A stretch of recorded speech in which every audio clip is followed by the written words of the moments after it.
Hi, my name's Phil. I'd like to come out politics, and in this video I'd like to point out the elephant in the room as the media reports of heat warnings. The extreme heat we're experiencing kills people. It particularly makes elderly people and people on low incomes vulnerable, the same people the likes of Nigel Farage claims to represent. But what's generating these more regular and more severe spells of hot weather is, of course, man-made climate change, and experts have shown how it is 100 times more likely to lead to deaths during heat waves like this weekend. Farage is opposed to taking action against it, which means he's committed to not taking action to protect the elderly and people on low incomes who are more likely to be killed by the effects, even in Britain. But first, for daily news and politics, please subscribe to the channel to stay notified. So The Lancet, which is Britain's most prestigious medical journal, published an article last September. It began by discussing July 22nd, 2024, just under a year ago. This was the hottest day globally in recent history. It made clear that the number of people experiencing heat waves is growing. That between 2000 and 2019, there were just under 500,000 heat-related deaths every year, with 36% of them being in Europe. And although the temperatures are becoming way more extreme in southern Europe, of course, we do have our own particular vulnerability in Britain. We're not used to hot weather. Historically, Britain is a bit wet, cold and miserable. We like it that way. I've heard people from Australia say 30 degrees in London is worse than 40 degrees in like Adelaide or Brisbane. Hot countries design their buildings as well as patterns of life to protect them from the heat. Increased temperatures is still hazardous for people from historically hot countries, but they understand the dangers and have built their societies around protection.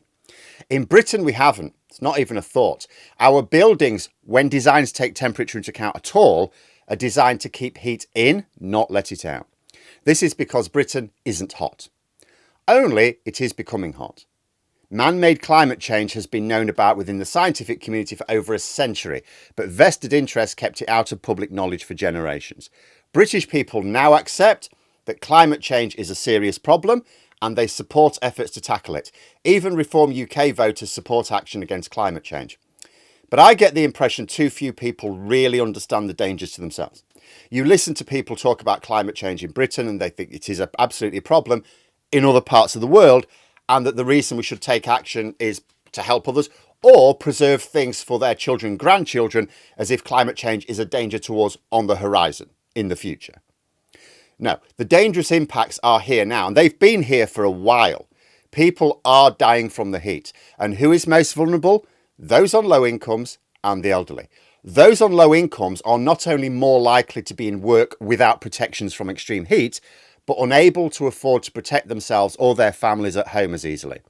Air conditioners are common in some countries, not really Britain.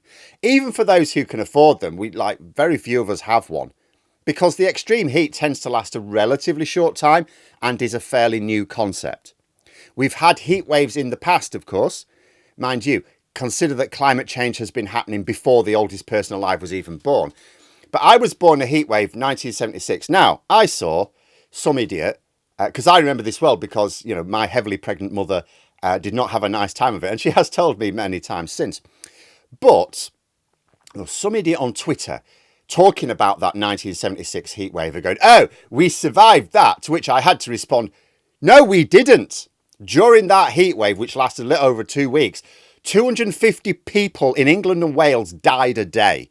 We had over 3,500 deaths in England and Wales, which means significant. I know you wouldn't have had as many in Scotland, but there would have been some in Scotland and Northern Ireland, so it would have been more than that across the UK. 3,500 deaths in basically a fortnight, specifically due to heat during that heat wave. No, we didn't survive it. But it's a bit like when climate skeptics complain when you talk about hurricanes linked to climate change. Oh, but we always had hurricanes. Yeah, but climate change means you've now got more of them. They're more powerful and so more destructive. And they're also appearing in places that didn't used to have hurricanes. So they're now hitting populations that haven't been used to them for long. Same with extreme heat in the UK. Heat waves are now more regular, as well as being more extreme. And every time you have a heat wave, there's a potential for people to die. So if you have more of them, there's a greater potential for people to die. If they're more extreme, there's a greater potential for people to die. But because there's no big public information campaign, all we get is weather warnings with not much practical advice behind it. Speaking of which, by the way, if you are overwhelmed with the heat at home, or even in the office maybe, and the fan isn't doing much, a couple of tips. First, don't just automatically open a window. If it's on the sunny side, you know what, you're just letting the heat in.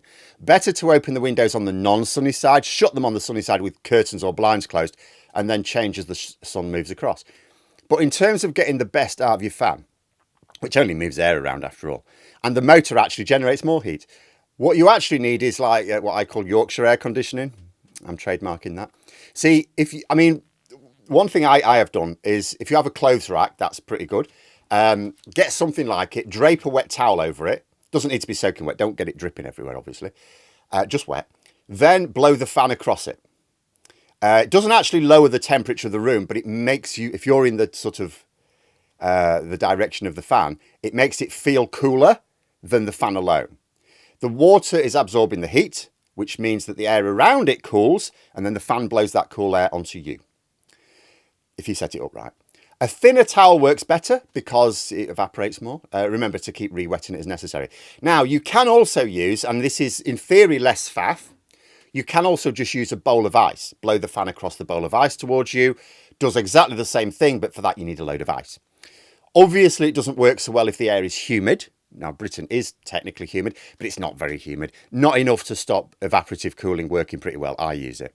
A report published in 2022 shows that climate change is the key driver of more extreme heat and has made heat waves more likely, more intense and longer lasting, which means climate change is providing more opportunities for vulnerable people to need medical attention or die due to it. And the people most vulnerable are very young children, elderly people, those with certain medical conditions, and of course, disproportionately those on low incomes whose workplace is less likely to be temperature controlled, may even be outside, and who cannot afford protections from extreme heat at home. Posh millionaire spivs will scoff and ask, what's the problem with having Costa del Sol temperatures in Britain? The problem is it makes people seriously ill and kills people. Last summer, there were over 1,300 heat-related deaths in England alone. There could be much more this summer. Many of these deaths occurred during yellow warning levels of heat. We've got amber warnings for this weekend. They're more likely to be deadly. So what should we do? Well, let's start off with the small acts we can all do and move up to the big stuff, right? So first, we can check on people who might be vulnerable. Talk to people about the deadly consequences of extreme heat. Make sure people we help, how can anyone that could be struggling, basically, help. Just simple things, rehydration, the thing about the cooler air, the thing about the windows. We all know about not leaving dogs in cars on a sunny day. Sometimes police will break car windows if they see dogs left in distress. So why don't we think about people left in houses on a sunny day who may also be in distress? Second, contact your council and ask what they're doing to help vulnerable people in your community. See, one idea is what's called a cold bank. We're used to the idea of heat banks. Places vulnerable people can go in winter to be warm, because of the cost of energy. These exist around Britain. But what about cold banks? Places where vulnerable people can go during the day, during summer, if their own home is unbearably hot. Third, contact your MP to ask them to persuade Parliament and the government to take the issue more seriously in terms of mitigation. Like, climate change is here now, and it's killing lots of people in Britain each year, and it's getting worse. There needs to be public health information campaign which warns of the dangers and offers practical advice. People should be informed about extreme heat, just like Darth Vader told me how to cross roads safely as a kid in the 80s. And fourth, of course, ask your MP what they're doing to put their shoulder behind efforts to tackle climate change and mitigate the damage which we cannot now stop, but can prevent getting much worse for the future. Everyone's got the power to do something, and everyone has the power to discuss it with others, friends, family, colleagues, as well as councillors and MPs. Extreme heat is here now. Some people are going to die this weekend. Not just in poor countries, in historically hot countries, our own communities are going to record deaths due to climate change. Let's at least do what we can to protect those very close to us. What are you able to do in order to mitigate the risks? Let me know what you think in the comments below, and for more content you could subscribe to the channel or even join for access to streams and behind the scenes updates. Thanks for watching, and until next time, I'll see you later.